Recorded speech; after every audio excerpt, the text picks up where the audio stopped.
David बरोज नाम के एक शख्स से होती है जो कभी बोस्टन का एक सम्मानित लॉ प्रोफेसर था, लेकिन आज उसकी पूरी जिंदगी बर्बाद हो चुकी है। उस पर अपने ही 3 साल के मासूम बेटे मैथ्यू की बेरहमी से हत्या करने का आरोप साबित हो चुका है। अदालत के अनुसार उसने बेसबॉल बैट से अपने बेटे को मौत के घाट उतार दिया था। हर सबूत, हर गवाह और फॉरेंसिक रिपोर्ट उसी की तरफ इशारा कर रही थी, लेकिन इतने पक्के सबूतों के बावजूद डेविड आखिरी सांस तक खुद को बेगुनाह बताता रहा। उसका कहना था कि उसने कभी अपने बेटे को हाथ तक नहीं लगाया, फिर भी उसके दिल में एक ऐसा बोझ था जिससे वह कभी मुक्त नहीं हो पाया, क्योंकि जिस रात मैथ्यू की मौत हुई थी उसी ने अपने बेटे की लाश उसके कमरे में सबसे पहले देखी थी। इसी जुर्म की सजा काटते हुए डेविड पिछले 5 सालों से मेन की सबसे खतरनाक ब्रिग्स जेल में बंद है। इस दौरान उसने दुनिया से लगभग हर रिश्ता तोड़ दिया। वह किसी से मिलना तक पसंद नहीं करता, यहाँ तक कि अपने परिवार से भी नहीं। लेकिन एक दिन उसकी जिंदगी अचानक ऐसा मोड़ लेती है जो सब कुछ बदल देता है। उससे मिलने उसकी पूर्व साली रेचल मिल्स आती है, जो पहले एक इन्वेस्टिगेटिव रिपोर्टर रह चुकी है। रेचल उसके सामने एक हाल ही में खींची गई तस्वीर रखती है जो एक मनोरंजन पार्क में ली गई थी। पहली नजर में यह सिर्फ एक साधारण फोटो लगती है, लेकिन जैसे ही डेविड उसकी तरफ ध्यान से देखता है उसकी सांसें थम जाती हैं। तस्वीर के पीछे एक लड़का दिखाई देता है जो बिल्कुल उसके बेटे मैथ्यू जैसा लगता है। फर्क सिर्फ इतना था कि अब वह 5 साल बड़ा दिख रहा था। इतना ही नहीं, उसके गाल पर वही जन्म का निशान भी मौजूद था जो मैथ्यू के चेहरे पर हुआ करता था। 5 साल बाद पहली बार डेविड के मन में एक ऐसी उम्मीद जन्म लेती है जो नामुमकिन लग रही थी। क्या उसका बेटा सच में जिंदा है? अगर ऐसा है तो जिस बच्चे की हत्या का इल्जाम उस पर लगा वह आखिर था कौन? उसी पल डेविड एक फैसला कर लेता है कि चाहे कुछ भी हो जाए वह अपने बेटे को ढूंढ कर रहेगा और इस पूरे रहस्य से पर्दा उठाकर रहेगा। लेकिन इससे पहले कि रेचल उसे पूरी बात बता पाती, जेल का गार्ड वेसन अचानक वहां पहुंच जाता है और डेविड को जबरदस्ती वहां से ले जाता है। हैरानी की बात यह थी कि डेविड को ले जाते समय वेसन चुपके से किसी को यह खबर भी दे देता है कि रेचल उससे मिलने आई थी। ऐसा लग रहा था जैसे जेल के अंदर भी कोई हर गतिविधि पर नजर रखे हुए था। इसके बाद डेविड पूरी बात जेल के वार्डन फिलिप मैकेंजी को बताता है, जो उसके परिवार का पुराना दोस्त भी है। फोटो देखने के बाद फिलिप के मन में भी शक पैदा होने लगता है कि शायद डेविड सच बोल रहा है और मैथ्यू वाकई जिंदा हो सकता है। सच्चाई जानने के लिए वह डेविड के पिता लेनी बरोज से पुराने केस की पूरी फाइल मंगवाता है। लेनी खुद एक रिटायर्ड पुलिस ऑफिसर है। शुरुआत में उन्हें इस बात पर यकीन नहीं होता कि उनका पोता जिंदा हो सकता है, लेकिन फिर भी वह पूरी केस फाइल चोरी छिपे एक गार्ड के जरिए डेविड तक पहुंचा देते हैं। उधर दूसरी तरफ डेविड की पूर्व पत्नी शेरिल अब अपनी जिंदगी में आगे बढ़ चुकी थी। उसने दूसरी शादी कर ली थी और अब वह एक बेटी की मां बनने वाली थी। रेचल उससे मिलने जाती है ताकि उसे फोटो के बारे में बता सके, लेकिन जब वह अपनी बहन को इतने सालों बाद पहली बार खुश देखती है तो उसके कदम रुक जाते हैं। वह सोचती है कि अगर यह खबर झूठ निकली तो उसकी बहन की जिंदगी एक बार फिर टूट जाएगी, इसीलिए वह फिलहाल यह राज अपने सीने में ही दबा कर रख लेती है। इसी बीच जेल के अंदर डेविड की जिंदगी अचानक खतरे में पड़ जाती है। समनर नाम का एक कैदी जानबूझकर उससे झगड़ा शुरू कर देता है और उसे मारने की कोशिश करता है, लेकिन अब डेविड के पास जीने की एक वजह थी, इसलिए वह पूरी ताकत से मुकाबला करता है और समनर को बुरी तरह पीट देता है। तभी वेसन और बाकी गार्ड्स वहां पहुंचकर लड़ाई रोक देते हैं, लेकिन इस पूरी घटना में डेविड एक बेहद डरावनी बात नोटिस करता है। उसे महसूस होता है कि वेसन ने जानबूझकर समनर को उस पर हमला करने दिया था, मानो दोनों पहले से मिले हुए हों और उनका मकसद सिर्फ एक था, डेविड को हमेशा के लिए खत्म करना। अब डेविड पुराने केस की हर फाइल को ध्यान से पढ़ना शुरू करता है। धीरे धीरे उसे जांच में कई बड़ी खामियां दिखाई देने लगती हैं। उसे यकीन हो जाता है कि उसके खिलाफ झूठी गवाही दी गई थी, इसलिए वह रेचल से एक महिला गवाह हिल्डा विंसलो का पता लगाने को कहता है, जिसने अदालत में उसके खिलाफ बयान दिया था। डेविड को पूरा विश्वास था कि जिसने मैथ्यू को गायब किया उसी ने हिल्डा को भी झूठ बोलने पर मजबूर किया था, लेकिन उसी रात हालात और भी खतरनाक हो जाते हैं। वेसन चुपके से डेविड को उसकी सेल से बाहर निकालकर जेल के एक सुनसान हिस्से में ले जाता है। वहाँ उसका इरादा साफ था, डेविड को हमेशा के लिए मौत के घाट उतार देना, लेकिन ऐन वक्त पर डेविड उसके हमले से बच निकलता है और जोर जोर से मदद के लिए चिल्लाते हुए भागने लगता है। भागते हुए वह वेसन से पूछता है कि आखिर वह उसे क्यों मारना चाहता है। तब वेसन ऐसी बात कह देता है जो पूरे मामले को और भी रहस्यमय बना देती है। वह कहता है कि उसके पास कोई और रास्ता नहीं है, क्योंकि डेविड ने उनका पैसा ले लिया था। लेकिन इससे पहले कि वह पूरी सच्चाई बता पाता, पीछे से एक दूसरा गार्ड आता है और डेविड के सिर पर जोरदार वार करके उसे बेहोश कर देता है। अगली सुबह जब डेविड की आंख खुलती है तब उसे एक बात पूरी तरह समझ आ जाती है, कोई बहुत ताकतवर इंसान हर कीमत पर उसे इस जेल के अंदर दफन रखना चाहता है, क्योंकि अगर वह बाहर निकल गया तो कई ऐसे राज सामने आ जाएंगे जो सालों से छिपाए गए हैं। कुछ देर बाद वार्डन फिलिप उससे मिलने आता है और एक बेहद अहम बात बताता है। वह कहता है कि डेविड पर जितने भी हमले हुए हैं उन सब की शुरुआत उसी दिन से हुई जब रेचल उसे वह रहस्यमयी तस्वीर दिखाकर गई थी। अब फिलिप को भी पूरा यकीन होने लगा था कि मैथ्यू सच में जिंदा है और जिसने सालों पहले उसका अपहरण किया था उसके पास इतनी ताकत और पैसा है कि वह जेल के गार्ड्स और कैदियों तक को खरीद सकता है, सिर्फ इसलिए ताकि डेविड कभी सच तक न पहुंच सके और अपने बेटे की तलाश शुरू ही न कर पाए। इसके बाद वार्डन फिलिप एक बेहद खतरनाक लेकिन शानदार प्लान तैयार करता है। इस मिशन में उसका साथ देता है उसका बेटा एडम मैकेंजी, जो बोस्टन पुलिस में एक सार्जेंट है और डेविड का सबसे अच्छा दोस्त भी। अब इन दोनों का सिर्फ एक ही मकसद था, किसी भी तरह डेविड को जेल से बाहर निकालना, ताकि वह अपने बेटे मैथ्यू को ढूंढ सके और इस पूरे षड्यंत्र का पर्दाफाश कर सके। योजना के मुताबिक एडम जानबूझकर ऐसा नाटक करता है जैसे डेविड ने उस पर हमला कर दिया हो। दूसरी तरफ फिलिप खुद को बंधक बनने का नाटक करता है, जिससे जेल की सिक्योरिटी को यकीन हो जाए कि डेविड जबरदस्ती भाग रहा है। उनकी यह चाल काम कर जाती है और देखते ही देखते वे लोग ब्रिग्स जेल की कड़ी सुरक्षा को चकमा देकर बाहर निकल जाते हैं। लेकिन आजादी का यह पल ज्यादा देर तक नहीं टिकता। कुछ ही मिनटों में पूरे राज्य की पुलिस को जेल से फरार होने की खबर मिल जाती है। देखते ही देखते डेविड की तलाश में बड़े स्तर पर सर्च ऑपरेशन शुरू हो जाता है। टीवी चैनलों से लेकर अखबारों तक हर जगह सिर्फ उसी की खबर चल रही थी। अब डेविड पूरे देश का सबसे वांटेड भगोड़ा बन चुका था। फिलिप की मदद से पुलिस को चकमा देते हुए डेविड आखिरकार एक शॉपिंग सेंटर पहुंचता है, जहां रेचल पहले से उसका इंतजार कर रही होती है। रास्ते में रेचल उसे अपनी जांच में मिले कुछ चौंकाने वाले सच बताती है। उसे पता चला है कि हिल्डा विंसलो, वही महिला जिसने अदालत में डेविड के खिलाफ गवाही दी थी, ट्रायल खत्म होते ही अपनी पहचान बदलकर न्यूयॉर्क चली गई थी। लेकिन इसके बाद रेचल एक ऐसी बात बताती है जो पूरे केस की नींव हिला देती है। जिस बच्चे की लाश को मैथ्यू मानकर दफनाया गया था, उसका चेहरा इतनी बुरी तरह खराब हो चुका था कि उसकी पहचान करना नामुमकिन था। उसकी पहचान सिर्फ डीएनए टेस्ट के आधार पर की गई थी और अब यही एक बात पूरे मामले को पहले से भी ज्यादा रहस्यमय बना देती है। उधर दूसरी तरफ एफबीआई भी इस केस में कूद पड़ती है। इस ऑपरेशन की कमान सीनियर एजेंट मैक्स विलियम्स और उसकी बेटी एजेंट सारा ग्रीर संभालते हैं। जैसे जैसे वे जांच आगे बढ़ाते हैं, उन्हें शक होने लगता है कि डेविड के जेल से भागने में फिलिप और एडम मैकेंजी का हाथ हो सकता है। उनका शक तब और गहरा जाता है जब उन्हें पता चलता है कि बरोज और मैकेंजी परिवार कई दशकों से एक दूसरे के बेहद करीबी रहे हैं।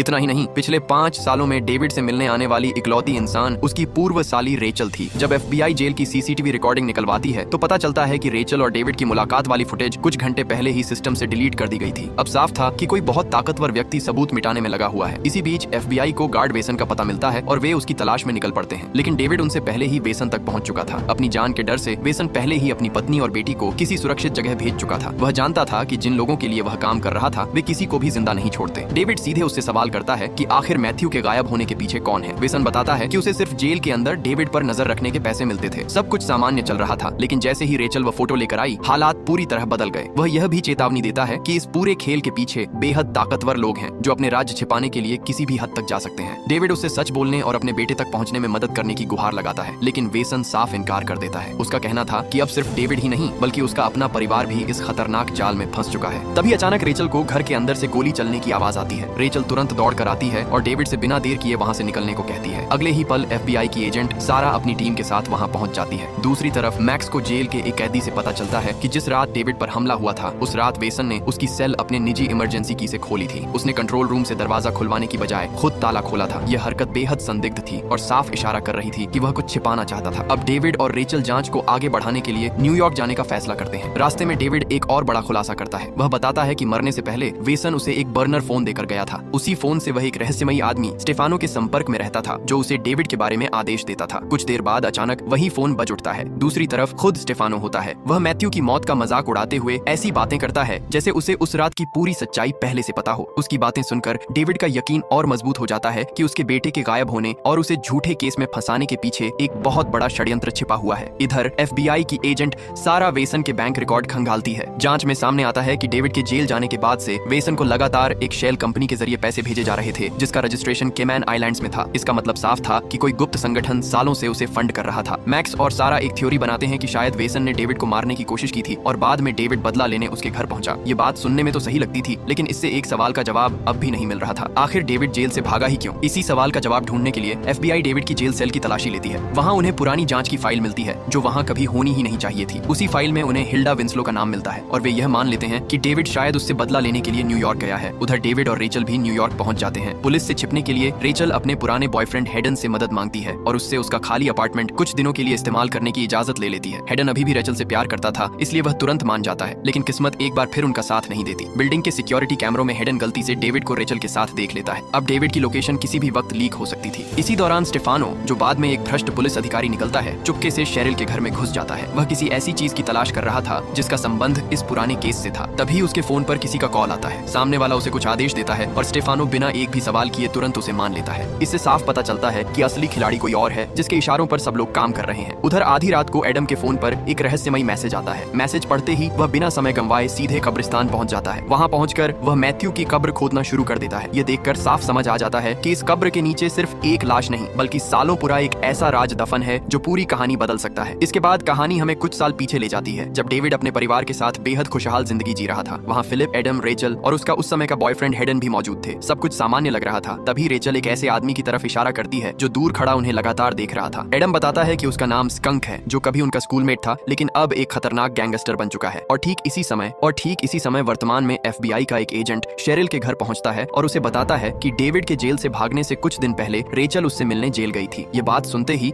शेरिल के चेहरे का सुकून गायब हो जाता है, क्योंकि उसे एहसास होने लगता है कि शायद उसके बेटे की मौत की कहानी अभी खत्म नहीं हुई है। एफबीआई का एजेंट शेरिल से कहता है कि अगर रेचल या डेविड उससे संपर्क करें या फिर उन्हें लेकर कोई भी जानकारी मिले तो वह तुरंत एफबीआई को खबर दे। अब हर किसी की नजर सिर्फ डेविड पर थी। इसी बीच फिलिप डेविड के पिता लेनी और उसकी बहन सोफी से मिलने पहुंचता है। वहाँ वह उन्हें बताता है कि रेचल ने डेविड को एक ऐसी तस्वीर दिखाई है जिससे लगता है कि मैथ्यू अभी भी जिंदा है। इतना ही नहीं, उस तस्वीर को देखने के बाद से ही लगातार डेविड को मारने की कोशिश की जा रही है। फिलिप के मुताबिक इसका सिर्फ एक ही मतलब था, कोई बहुत ताकतवर इंसान हर हाल में चाहता है कि डेविड कभी अपने बेटे की सच्चाई तक न पहुंच पाए। इसके बाद फिलिप और लेनी सोफी के सामने एक ऐसा राज खोलते हैं जिसे उन्होंने 5 सालों तक छिपा कर रखा था। वे बताते हैं कि उन्होंने ही उस बेसबॉल बैट को जमीन में दफनाया था जिसे पुलिस ने हत्या का हथियार बताया था। उस समय दोनों को यकीन था कि डेविड अपनी नींद में आने वाले भयानक दौरे के दौरान गलती से मैथ्यू की मौत का कारण बन गया था, इसलिए उन्होंने बेटे को बचाने के लिए सबूत छिपा दिया। लेकिन जब अदालत में हिल्डा विंसलो ने यह गवाही दी कि उसने अपनी आंखों से डेविड को वही बेसबॉल बैट दफनाते हुए देखा था, तब फिलिप और लेनी भी हैरान रह गए थे, क्योंकि वे जानते थे कि यह बयान पूरी तरह झूठ था। दूसरी तरफ रेचल को उसके पुराने साथी जिम का फोन आता है। जिम बताता है कि उसे हिल्डा विंसलो की नई लोकेशन मिल गई है, लेकिन उसकी असली दिलचस्पी इस केस को दुनिया के सामने सनसनीखेज खबर बनाकर अपनी पहचान बनाने में थी। रेचल तुरंत मना कर देती है, उसके लिए खबर से ज्यादा जरूरी अपने भांजे की जान थी। इसके बाद रेचल अपनी बहन शेरिल को फोन करती है और पहली बार उसे सच बताती है कि वह इस समय डेविड के साथ है और उन्हें पूरा शक है कि मैथ्यू अभी भी जिंदा है। यह सुनते ही शेरिल की दुनिया एक बार फिर हिल जाती है। 5 सालों से जिस बेटे को वह मरा हुआ मान चुकी थी, उसके जिंदा होने की उम्मीद उसके अंदर फिर से जाग उठती है। उसकी आंखों से आंसू रुकने का नाम नहीं लेते, क्योंकि सच तो यह था कि उसने कभी अपने बेटे को दिल से भुलाया ही नहीं था। खुद को संभालने के लिए शेरिल वॉशरूम जाती है। वहीं उसकी मुलाकात एक रहस्यमयी महिला गर्ट्रूड से होती है, जो बड़ी शालीनता से अपना परिचय देती है। उस समय किसी को अंदाजा भी नहीं था कि यह मुलाकात आगे चलकर कितनी खतरनाक साबित होने वाली है। उधर पुलिस फिलिप और लेनी को बताती है कि पिछली रात किसी ने मैथ्यू की कब्र खोदकर वहां से उसकी लाश गायब कर दी है। यह सुनते ही फिलिप समझ जाता है कि ऐसा सिर्फ एक ही इंसान कर सकता था, और वो था एडम। इधर एफबीआई के मैक्स और सारा डेविड को पकड़ने के लिए नई योजना बनाते हैं। उन्हें यकीन था कि जैसे ही डेविड को हिल्डा की नई पहचान और पता मिलेगा, वह सीधे उसी के पास जाएगा। एफबीआई धीरे धीरे उनके करीब पहुंच रही थी। ये समझते ही रेचल एक बड़ा फैसला लेती है। वह अपना फोन डेविड को दे देती है और जानबूझकर खुद पुलिस के हाथों गिरफ्तार हो जाती है, ताकि एफबीआई का पूरा ध्यान उसी पर चला जाए और डेविड आराम से हिल्डा तक पहुंच सके। पूछताछ के दौरान रेचल शुरू में कुछ भी बताने से इनकार कर देती है, लेकिन जब मैक्स उसे फरार कैदी की मदद करने के आरोप में जेल भेजने की धमकी देता है, तब वह सिर्फ इतना स्वीकार करती है कि वह हिल्डा विंसलो की तलाश कर रही थी। लेकिन तभी मैक्स को एहसास हो जाता है कि रेचल जानबूझकर समय बर्बाद कर रही है, ताकि डेविड उनसे पहले हिल्डा तक पहुंच जाए। और ठीक ऐसा ही होता है। रेचल की कुर्बानी की वजह से डेविड चुपचाप हिल्डा के अपार्टमेंट में पहुंच जाता है। अब बंदूक की नोक पर हिल्डा आखिरकार 5 साल पुराना सच उगल देती है। वह बताती है कि उसे स्कंक नाम के अपराधी ने झूठी गवाही देने पर मजबूर किया था। स्कंक बोस्टन के खतरनाक माफिया बॉस निक्की फिशर का सबसे भरोसेमंद आदमी था। उसने हिल्डा को धमकी दी थी कि अगर उसने अदालत में झूठ नहीं बोला तो उसके परिवार को मार दिया जाएगा। साथ ही उसने उसकी बेटी का जुए का कर्ज चुकाने का लालच भी दिया था। बदले में उसे सिर्फ इतना कहना था कि उसने डेविड को बेसबॉल बैट दफनाते हुए देखा था। सारी सच्चाई बताने के बाद हिल्डा डेविड को वहां से भागने में भी मदद करती है, ताकि एफबीआई उसे पकड़ न सके। लेकिन जैसे ही डेविड वहां से निकलता है, हिल्डा चुपके से स्कंक को फोन करके बता देती है कि डेविड उसके पास आया था और उसने सब कुछ कबूल कर लिया है। स्कंक उसे चुप रहने का आदेश देता है और कहता है कि वह खुद उससे मिलने आ रहा है। उधर एफबीआई एजेंट सारा डेविड का पीछा करते करते इमारतों की छतों तक पहुंच जाती है। आखिरकार वह उसे चारों तरफ से घेर लेती है। ऐसा लगता है कि अब डेविड का बचना नामुमकिन है, लेकिन तभी वह ऐसा कदम उठाता है जिसकी किसी ने कल्पना भी नहीं की थी। वह ऊंची इमारत की छत से छलांग लगा देता है और नीचे गुजर रहे एक ट्रक की छत पर जाकर गिरता है। ट्रक आगे बढ़ जाता है और डेविड एक बार फिर एफबीआई की आंखों के सामने से गायब हो जाता है। इधर फिलिप और लेनी एडम से मैथ्यू की लाश के बारे में सवाल करते हैं। तब एडम बताता है कि उसने पिछली रात कब्र इसलिए खोदी थी ताकि नया डीएनए सैंपल लेकर डेविड की बेगुनाही साबित कर सके। लेकिन जब ताबूत खोला गया तो उसके अंदर कोई लाश थी ही नहीं। ऐसा लग रहा था जैसे कई साल पहले ही किसी ने लोहे की रॉड से ताबूत खोलकर शव चुरा लिया हो। यह सुनकर फिलिप, लेनी और एडम तीनों के पैरों तले जमीन खिसक जाती है। अब उन्हें यकीन हो जाता है कि यह सिर्फ एक गलत जांच नहीं थी, बल्कि कई सालों से रचा गया बहुत बड़ा षड्यंत्र था। इसके बाद तीनों शुरुआत से पूरे केस की दोबारा जांच करने का फैसला करते हैं। उधर शेरिल एक चैरिटी फंड रेजिंग कार्यक्रम में भाषण दे रही होती है। कार्यक्रम खत्म होने के बाद उसका नया पति रोनाल्ड उसकी मुलाकात उसी अमीर महिला गर्ट्रूड से करवाता है, जो उनकी संस्था को बड़ी रकम दान देती है। बाहर से देखने पर गर्ट्रूड बेहद नेक और सम्मानित महिला लगती थी, लेकिन सच्चाई कुछ और ही थी। बाद में पता चलता है कि गर्ट्रूड भी स्टेफानो के साथ मिलकर उसी खतरनाक नेटवर्क का हिस्सा है जो सालों से डेविड का पीछा कर रहा है। स्टेफानो उसे बताता है कि रेचल के पास अभी भी वह तस्वीर मौजूद है जिसमें मैथ्यू जैसा दिखने वाला लड़का दिखाई देता है, और इस समय रेचल एफबीआई की हिरासत में है। इसके बाद कहानी अचानक एक समुद्र किनारे पहुंचती है। वहाँ एक छोटा लड़का खुशी खुशी खेल रहा होता है। तभी एक महिला उसे थियो कहकर आवाज लगाती है। लड़का तुरंत उसकी तरफ दौड़ पड़ता है, लेकिन यह कोई साधारण बच्चा नहीं, बल्कि यही असली मैथ्यू बरोज है, जो अब एक नई पहचान और नई जिंदगी जी रहा है। उधर डेविड किसी तरह बचकर फिर से हेडन के अपार्टमेंट में छिप जाता है।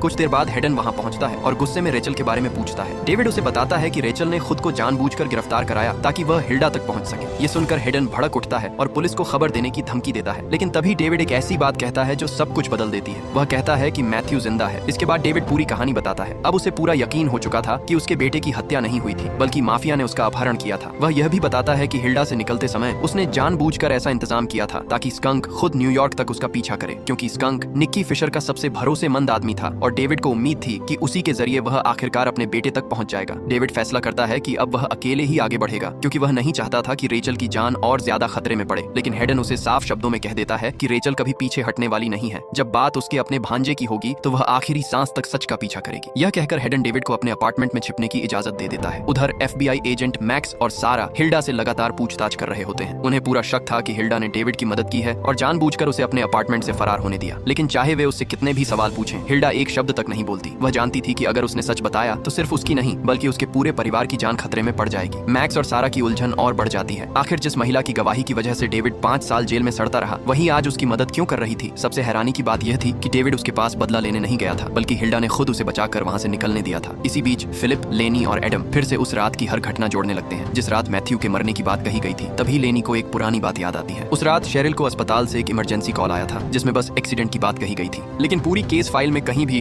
उस बस हादसे का कोई रिकॉर्ड मौजूद नहीं था। एडम तुरंत जांच करवाता है और जो सच सामने आता है वह सबको हिला देता है। उस रात सिर्फ उस इलाके में ही नहीं बल्कि पूरे बोस्टन में कहीं भी कोई बस एक्सीडेंट हुआ ही नहीं था। यानी शेरिल को घर से बाहर बुलाने के लिए झूठ बोला गया था। सबसे चौंकाने वाली बात यह थी कि यह झूठ किसी और ने नहीं बल्कि रोनाल्ड ने बोला था, जो उस समय शेरिल का बॉस था और आज उसका पति बन चुका था। उसने नकली इमरजेंसी कॉल करके शेरिल को घर से दूर भेज दिया था, ठीक उसी रात जब मैथ्यू रहस्यमय तरीके से गायब हुआ था। ये बात पता चलते ही लेनी सीधे अस्पताल पहुंचकर रोनाल्ड का सामना करने जाता है, लेकिन वहां उसकी मुलाकात शेरिल से हो जाती है। लेनी उसे सारी सच्चाई बता देता है और रोनाल्ड के झूठ का भी खुलासा करता है। शुरुआत में शेरिल को इस बात पर बिल्कुल विश्वास नहीं होता। उसे लगता है कि लेनी उसके पति पर बेवजह शक कर रहा है, क्योंकि रोनाल्ड ने पहले ही उसे समझा दिया था कि बस हादसे के मरीजों को दूसरे अस्पताल भेज दिया गया था। उस समय यह बात बिल्कुल सामान्य लगी थी, लेकिन जैसे ही लेनी वहां से चला जाता है, शेरिल के मन में भी शक पैदा होने लगता है। वह तुरंत रोनाल्ड को फोन करती है, लेकिन वह उसकी एक भी कॉल का जवाब नहीं देता। उधर डेविड और हिल्डा पहले से तय की गई जगह पर मिलने की तैयारी करते हैं। हेडन खुद उसे वहां छोड़ने के लिए तैयार हो जाता है और एहतियात के तौर पर अपना पिस्टल भी उसे दे देता है। इसी दौरान सारा रेचल का सामान खंगालते हुए उसके बैग में रखी वही रहस्यमयी तस्वीर देखती है। उसे अजीब लगता है कि उस फोटो में न तो रेचल है, न उसका परिवार और न ही डेविड। वह रेचल से बार बार पूछती है कि आखिर इस तस्वीर का मतलब क्या है, लेकिन रेचल हर सवाल पर चुप रहती है। वह किसी भी कीमत पर डेविड की जांच को खतरे में नहीं डालना चाहती थी। कुछ समय बाद हेडन अपने प्रभाव और पैसों का इस्तेमाल करके रेचल की $10 लाख की जमानत भर देता है। अब रेचल फिर से आजाद थी और डेविड की मदद करने के लिए वापस लौट आती है। जैसा डेविड ने सोचा था वैसा ही होता है। स्कंक आखिरकार वॉशिंगटन स्क्वायर पार्क में हिल्डा से मिलने पहुंच जाता है, लेकिन इससे पहले कि दोनों बात कर पाते, डेविड सामने आ जाता है और उसका रास्ता रोक लेता है। स्कंक बिना एक पल गंवाए हिल्डा को गोली मारकर हमेशा के लिए चुप करा देता है। इसके बाद डेविड और स्कंक के बीच जबरदस्त हाथापाई शुरू हो जाती है। लड़ाई के दौरान डेविड के हाथ से गलती से गोली चल जाती है, जबकि स्कंक वहां से भाग निकलता है। डेविड उसका पीछा करता है और कुछ दूर जाकर उसे घायल हालत में पकड़ लेता है। यही मौका था जिसका उसे इंतजार था। वह स्कंक को एक सुनसान इमारत में ले जाकर उससे अपने बेटे के बारे में सच्चाई उगलवाने की कोशिश करता है। दूसरी तरफ जब मैक्स और सारा मौके पर पहुंचते हैं तो उन्हें पता चलता है कि स्कंक ने हिल्डा की हत्या की और फिर खुद वहां से भाग गया। ये बात उन्हें भी अजीब लगती है, क्योंकि अगर स्कंक इतना निर्दयी था कि एक बुजुर्ग महिला को मार सकता है तो उसने डेविड को उसी समय क्यों नहीं मारा? सुनसान इमारत में डेविड स्कंक से बेरहमी से पूछताछ करता है। आखिरकार स्कंक एक ऐसा सुराग देता है जो पूरी कहानी की दिशा बदल देता है। वह मैथ्यू के अपहरण की असली वजह तो नहीं बताता, लेकिन इतना जरूर कहता है कि अगर सच जानना है तो अपने पिता लेनी से पूछो कि निक्की फिशर आखिर मैथ्यू को क्यों चाहता था। लेकिन इससे पहले कि डेविड उससे और जानकारी निकाल पाता, FBI वहां पहुंच जाती है। एक बार फिर ऐसा लगता है कि अब डेविड बच नहीं पाएगा, लेकिन रेचल और हेडन की मदद से वह आखिरी क्षण में फिर पुलिस की पकड़ से निकल जाता है। यहीं पर फिल्म का पहला पार्ट खत्म होता है। लेकिन अब सबसे बड़ा सवाल यही था, अगर मैथ्यू सच में जिंदा है तो आखिर उसे 5 साल तक दुनिया से छिपाकर किसने रखा? अगर नेक्स्ट पार्ट देखना है तो